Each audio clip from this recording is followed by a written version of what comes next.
தொடர் மழை காரணமாக புழல் ஏரி முழு கொள்ளளவை எட்டியதால் மதகுகள் வழியாக உபரி நீர் திறக்கப்பட்டுள்ளது. இதுகுறித்த கூடுதல் தகவல்களை செய்தியாளர் பார்த்தசாரதியிடம் கேட்கலாம். பார்த்தசாரதி, இப்போ மதகுகள் வழியாக தண்ணீர் திறக்கப்படுறதுனால கரையோர பகுதிகளுக்கு ஏதேனும் எச்சரிக்கை தேவைப்படுகிறதா? விவரம் என்ன?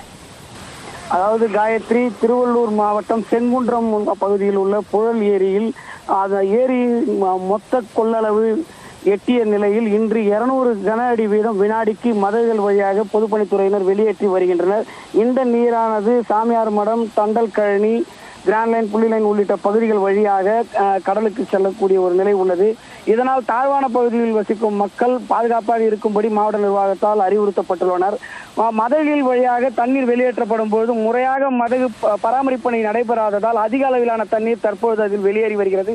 அதனை பொதுப்பணித்துறையினர் சரி செய்து வருகின்றனர். காயத்ரி, நன்றி பார்த்தசாரதி விவரங்களுக்காக.